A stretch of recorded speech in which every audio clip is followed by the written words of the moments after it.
Shalom. Let me give all praises and glory and honor to the Heavenly Father, Yahweh, Bahashem, Yahweh Shai, Bahashem, Rakat Kodash. Double honor to my elders of the great millstone who do rule well and teach us His truth. And much love, peace, citations, all the hopeful elect brothers striving for the incorruptible crowns. Our teaching this word toward the four winds, as the scriptures say, fight for the truth unto death, all right? And we got to defend the gospel at all costs. In relating to my response to the video that Kathie Lee put out on how Christians don't, in other words, in a roundabout way, she literally said that Christians don't know the Bible. And right now, as if you're teaching falsehood or a lie, that's blasphemy in the eyes of the Heavenly Father, because you're changing the word, all right? And that's what Christians are doing right now. So what she said was right. She said that you need to go into the Greek and the Hebrew to understand God's, the Most High's power, the Most High's will. And she clearly states that Christians don't teach the Bible properly. Going into dynamic equivalence terminology that they have today. And the word dynamic goes into changing, all right? Point the fact that there's going to be a process of change, which when it comes to the truth, Paul said in the book of what was it? 1 Peter's 1 and 19 to 20, it says that seeing that you have received a more sure word of prophecy, all right? The word sure means firm, all right? Steadfast. The word dynamic goes into changing. So dynamic equivalence is not the proper way of breaking down the Bible. It's like using a hodgepodge of different sources, different opinions to come out with a with a understanding of the Bible. And the other form of equivalence terminology is formal equivalence, which goes into linguistics, and it goes into a deeper, more diligent process of understanding the word, going into the original tongue. Now, an example of that is the prologue of Sirach. The prologue of Sirach says that the same word uttered in Hebrew and spoken in another tongue has not the same force in it. Neither the books, the laws, the prophets have no little difference when they're spoken in their own language.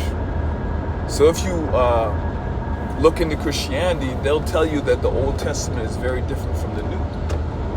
All right, but the prologue of Sirach clearly states that there's no small difference, or there is no difference between the Old Testament and the book of the Second Testament or the First Testament. Right? Now going into using a couple verses in the Bible for an example, the book of Acts, I believe it's Acts the 7th chapter. It states that there's a dispute between the Grecian widows against the Hebrews, because the widows were being neglected during the daily ministration. Now a Christian would read the word Grecian, which you can't read the Bible word for word. You can't take the word for face value. You got to go into the breakdown of the word, knowing originally that the Old Testament was written in the Hebrew, the New Testament, Hebrew, Greek, and Latin. So you got to go back to the origins, formal equivalence. And the word Grecian in the definition is Hellenistas, which goes into what? It goes into Greek-speaking Jews, or the Greek-speaking Jew. So what's that stating? We had Israelites at that time who adopted the Greco language, the Greek language, all right? And, going into the Gentile, this and that, is a long, it's going into somewhat of a different direction. But so the word Grecian goes back into Hellenistas, which means a Greek-speaking Jew.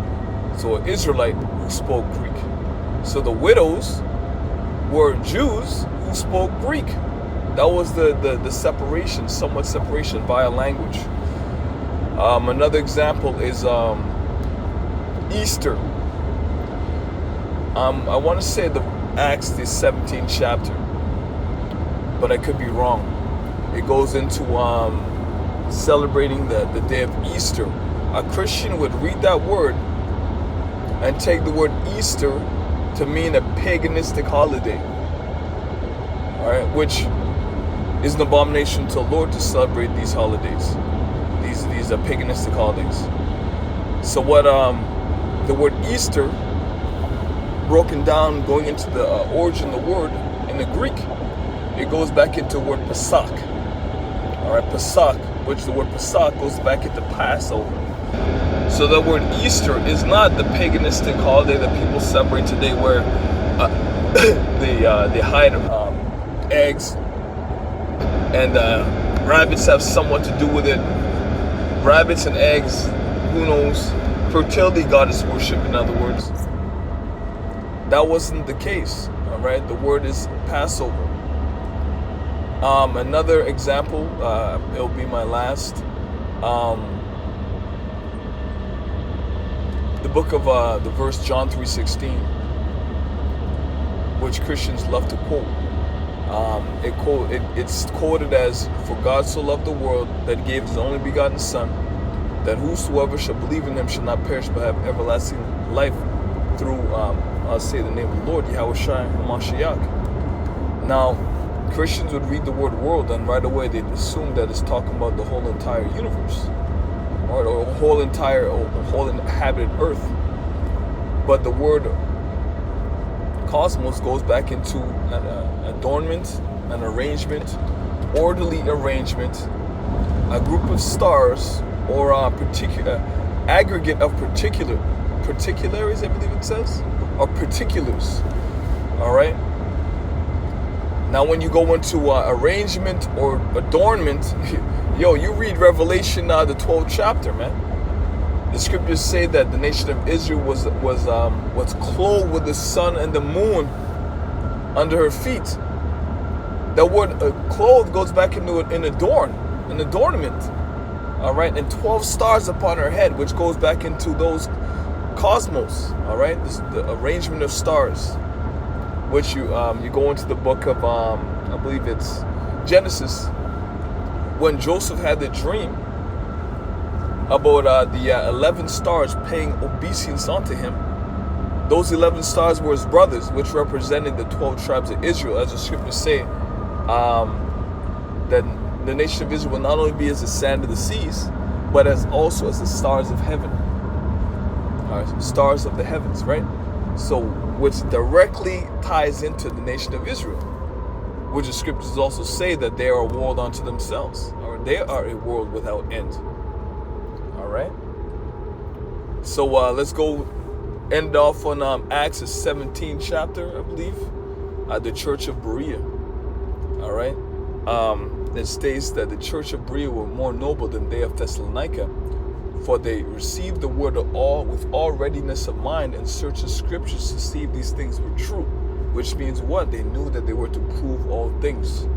All right, which Christians can't prove a damn thing. All right, the man-made, paganistic, made with man's hands, man. Not through the Spirit. All right, of Nosai Yahweh Shai. So, Lord willing, that was edifying. The Spirit jumps on me to do another. I'm just heading to work right now, so I figured I'd do it on the road. Let me close up, give no praises to Heavenly Father, Yahweh Hashem Yahushai, Ba'Hashem Rakakodash. Double honors to my elders at GMS who wrote well, and much peace citation to the hopeful elect, pushes forth what the four winds. Yahweh Hashem Yahushai Ba'Hashem Rakakodash. Shalom.